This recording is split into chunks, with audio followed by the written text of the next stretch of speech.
You told me that you were from St. Louis. Yeah, so tell me a little bit more about your upbringing. Growing up in St. Louis. Yeah, St. Louis, Missouri. So like born and raised there. I'm Jamaican and Black, Indian.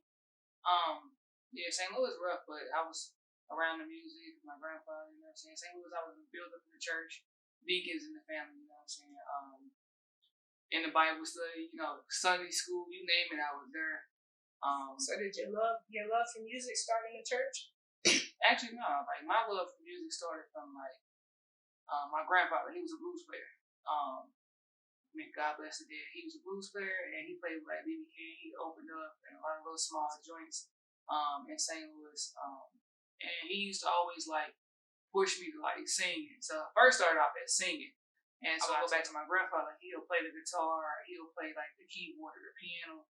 And he'll be like, do this. So I'm singing, but I used to always have my little notebooks and stuff. Like my mom used to think I used to have a diary. So she's always like go in my room and like look through my stuff. And in reality, it's not a diary. It's just like my thoughts on music or what it made me feel like at the time. That was kind of like your early stages of journalism.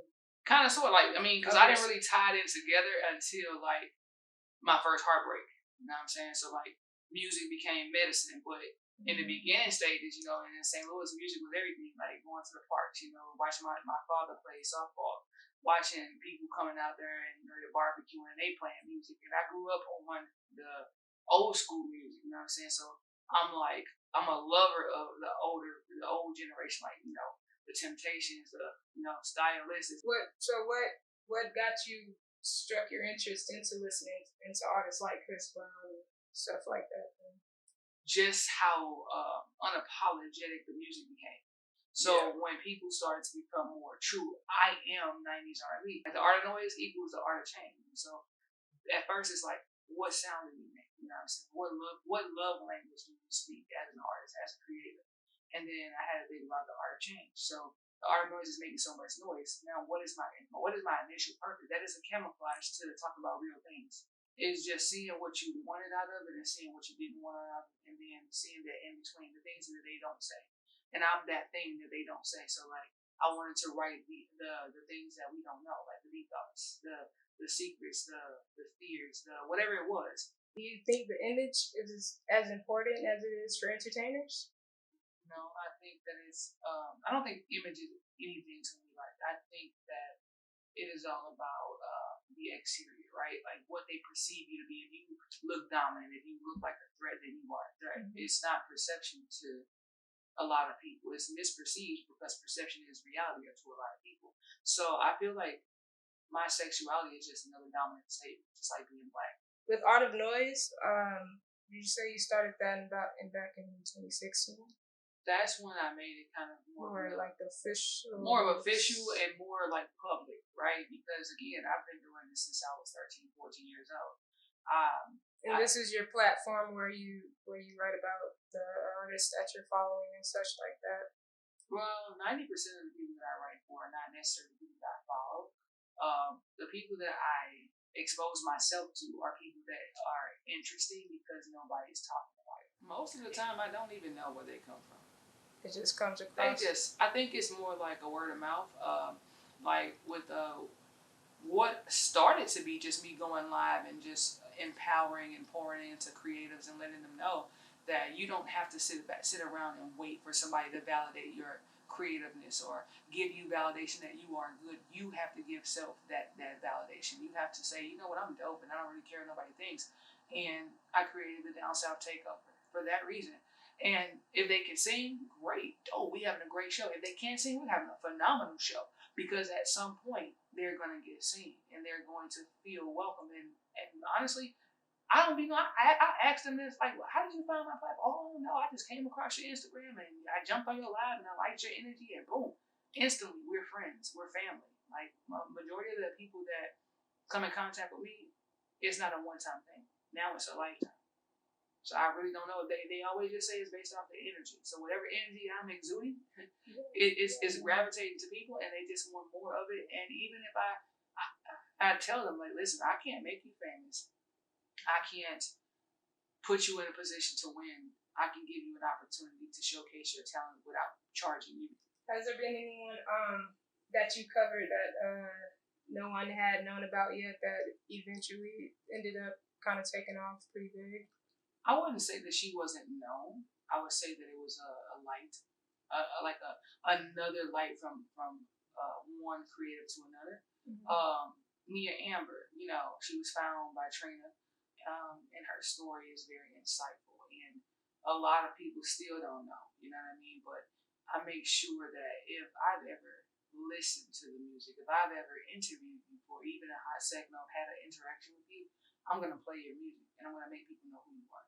I'm gonna make people listen. And Baby Blue from Pretty Ricky. When you hear Baby Blue, you think Pretty Ricky, but he wanted to be different. He wanted to be just Blue. You know, he wanted. There would be no Pretty Ricky without Baby Blue. It wouldn't be no Pretty Ricky without any of the four. But when some people go solo, they say, "Hey, you're nothing without this person, that person, that person." So when I wrote his biography, they go, "Yo, I forgot how all about this guy. He dope. Like the way that you painted this picture of him, that was not just a painting, that was a Picasso."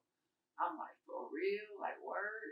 And so when I got that feedback, and he's a multi-platinum artist from 1997 when Pretty Ricky first started, for me to write a biography on him and for people's feedback to go, dang, I forgot all about him. Now I want to know more. I'm like, yo, I'm doing my part.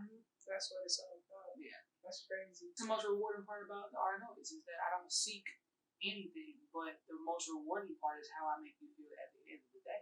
If you do a relationship, you give that much attention to your goals and your dreams, just like you do to negative things. If you put that much energy into what you want, then nothing is, again, impossible. The word impossible says I'm possible. So I would just say that never forget to be humble. Never forget to say that it's okay if things are not okay. And expect nothing and get everything that you want by being unapologetic and being okay with being uncomfortable. Well, I'll do that. I mean, this concept is a part of mental, I call it mental masturbation. And people, when I say mental masturbation, because at the end of the day, who can please you better than you? I am a journalist that believes that wordplay is the best foreplay. It's like sex. If I could write a dope ass biography on an artist and they can tell me all about themselves, and then when I write it, and to see them gasping for air, like they're having an orgasm for the first time, they're reading about themselves, something that they told me, but the way that I put it into my own perspective, and they go, wow, I never looked at myself that way. You just climaxed. You're welcome. You know what I'm saying? And that's where the mental masturbation comes from. When you can have that true feeling and that true desire to want to be a better version of you just by allowing someone to tell your story better than you can, even though you lived it. Now you see yourself in a different perspective, and that is, again, the art of change. God created the blueprint. You know what I'm saying? I achieved that last year at the same exact time.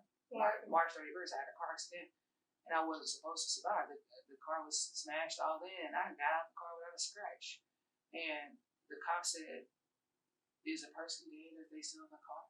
I'm like, "I'm right here." He was like, "You weren't supposed to make it." Wow. So that let me know right there that God had a purpose for me. So with that being said, I had to continue to push, and that means praying to something happens. I said, you know what? I can't give up. I can't stop, because what if what if my purpose on this earth is to change one life, one interaction at a time, without any instructions, without no agenda, and I just stop because of fear. I stop because I'm afraid to fail. You don't truly know what it's like to be up until you come down. Literally, people that are doing what I'm doing in a different way. Their creativeness is like, their love language is coding. You know what I mean? Again, like the art noise is not just about music. It's not just about art. It's about entrepreneurs stepping up to the plate and using this platform or their platforms to create and monetize off of own. So I don't have to rock Gucci and whatnot. You know what I mean? I'm going to rock Team Sports. I'm going to rock, Vicious. I'm going to rock Eastern Clothing Line because I'm supporting the Black dollar. And people who support you, you support them back. And that's just what it is. And that's why my support system is so strong, even though my circle is really small. Like, yo, being on them sets and being around people that you never thought that a girl from St. Louis, right? Of the St. Louis Cardinals and what used to be the Rams and all this stuff that could embrace these things that you watching Tiana Taylor from Sweet 16 crying because she got a Range Rover and all she wanted was a skateboard. And here it is, she's in the flesh. I'm like, yo. But one thing that was funny on set with Fat Joe, shout out to Irv Gotti for directing that video, hands on you. This man kept on saying, hey, yo, I need more strawberries. Like, he was eating, like, these strawberries looked so fake. And, dog, they had to be the freshest of the freshest strawberries, you know, like, no cap. And then everybody goes to lunch or dinner. I'm like, yo, I thought we was going home, man. I'm tired. I see Sky from Black Ink Crew. So when I'm on set, all my homeboys, they going to go eat food. They going to go chase the models. I'm trying to see who up in this thing, you feel me? So I see her sit on the couch. I walk around. I sprayed a little bit more of that, you know what I'm saying, that Dior Savage. I'm like, I'm from this, man, listen, ask what? So I hit the corner. She's like, oh, y'all came all fresh and stuff at the, video shoot, smelling all good. Let's take a picture. I'm like, oh, she want to take a picture. I was like, all right, you want to take a picture? I'm like, cool. And so I didn't even know, I'm doing this. Like, where do I touch her at? Like, I don't really know. You know what I'm saying? Trying to that was the highlight. The strawberry situation with Irv Gotti, meeting Tiana Taylor on a different set, and man, how does a journalist end up in Love and Hip Hop? How does a journalist end up? Again, man, listen, like, no matter how big or how small the opportunity is, I'm gonna take it. A lot of people was like, why you want to be on Love and Hip Hop? Why you want to do reality TV show? It's so fake. Man, listen, that shit was the best shit I ever been able to say that I've done, no matter how big or small, man. Like, so shout out to my homeboy Carlton, again, God bless the dead, man. My friend Tara, my friend Amari Love, like, they told me the game. Going like, yo, have you ever seen yourself on TV and that bitch say VH1? And like, the fuck? Like, so that's in my head, like, bitch, I'm gonna be on VH1. And so at that time, I wasn't a journalist, man. I was wearing another hat. I'm like, oh, now I'm an actress. You know what I'm saying? Now I'm an actor. So I knew, and then you learn stuff when you do that kind of stuff. So I'm like, okay, I'm a journalist. So I can't come there and look like a journalist. I got to come there and look the part. So I realized being on TV, shit, you ain't finna have my cameo. I'm wearing colors and I'm wearing, like, you know what I'm saying? I'm flea, but I'm wearing things that's gonna make me stand out, and then also interacting. Yes, and they have no choice, and that's where the respect came in. So what I was doing in those moments, you know what I'm saying? And I was just literally planting seeds. You know what I'm saying? God planted mustard seeds for a reason. You know what I'm saying? He said there was always going to be a ram in the bush, but he didn't say for how long. And those were the naysayers who said, hey, don't do this, don't do that. Why you going here? Why you going there? Then my job is like work or go leave work and go to this video. So I wasn't a journalist at those times. I was like, I'm an entrepreneur that's going to go out here and do this. And I'm going to wear many hats. I'm going to be an actor. I'm going to be a journalist. I'm going to be, in music videos. I'm going to be a model. I'm going to be a director. I'm going to do this. I'm going to do that. And so it wasn't about how does a journalist get on there. It's like, how far are you willing to go? When they say again, what do you do for whatever it takes?